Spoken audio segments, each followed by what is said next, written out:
It is with great honor and privilege to welcome on stage Honorable James Maloney, Parliamentary Secretary to the Minister of Justice, Attorney General of Canada, Member of Parliament, Etobicoke Lakeshore, and the current Chair of Parliamentary Friends of Tibet, Mr. James Maloney.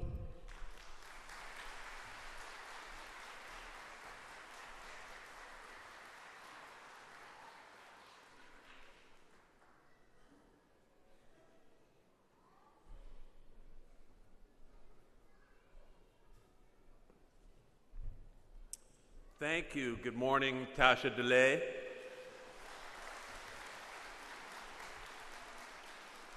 Look, I will always make myself available to you. That's my commitment right off the top. Look, first let me say it's always an honor and a privilege to be here with all of you, but today it's particularly special because being here with the Sikyong. Sir, thank you for visiting Toronto. Thank you for visiting this great community center.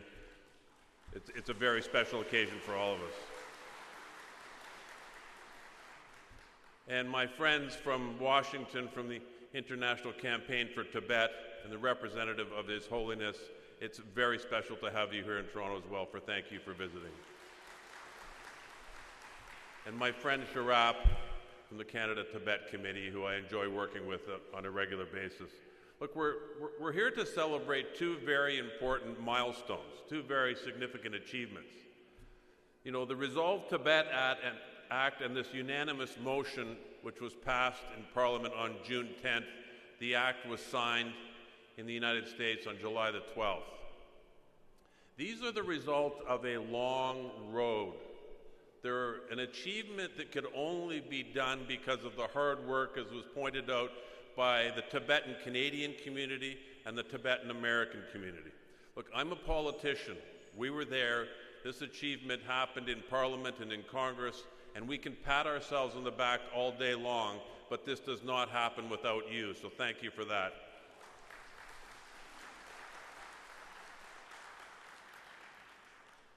But the question is, now that we've achieved this, now what? What does this mean? Where do we go from here? And that's the question I have to ask myself, and this is the question I have to answer with my colleagues.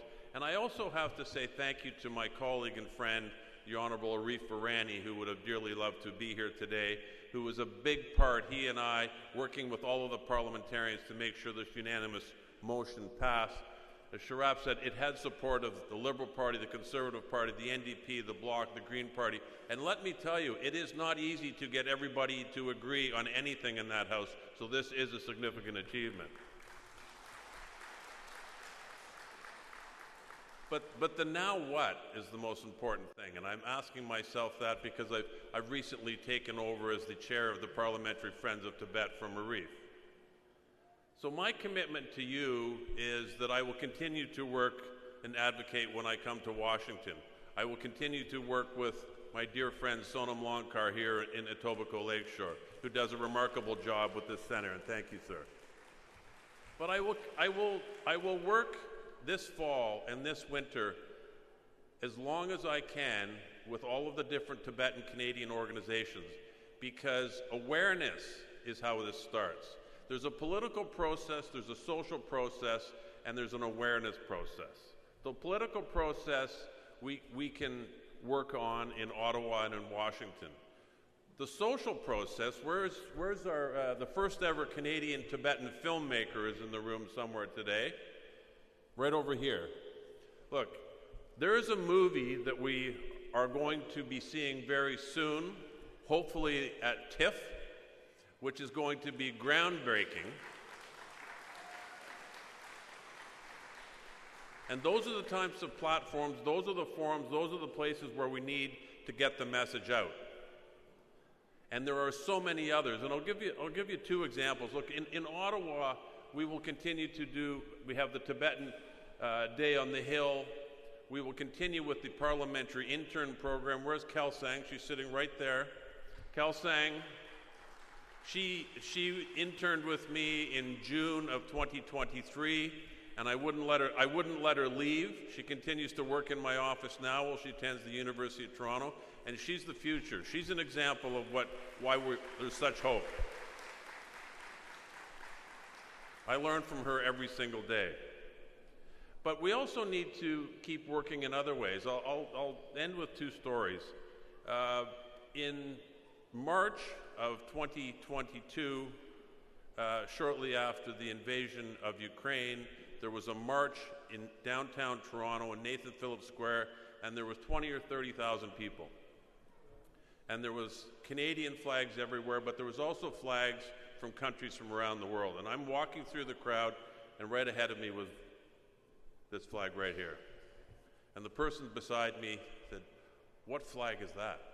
I said, "It's the flag of Tibet." He said, "Why is it here?"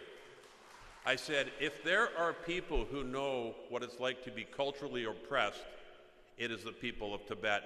They are the people we need to talk to. They are the people we need to help. They are an example of what we are fighting for."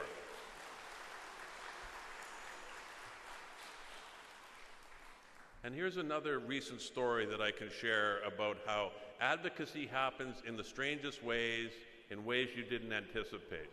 Earlier this year, I had a young man named Charlie Collinette who came from Ireland to work in my office for a few weeks.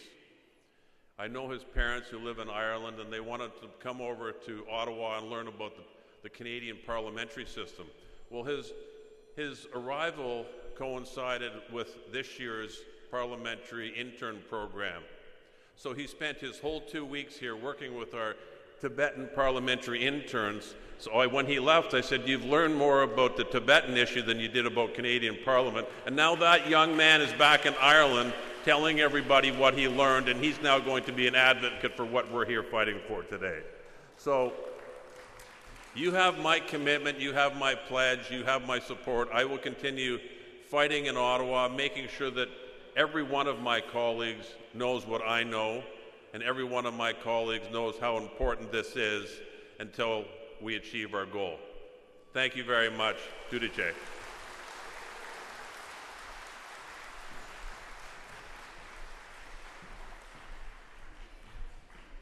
James the Tochena Shui, Ning Tapane, Digal Shon get the fetish at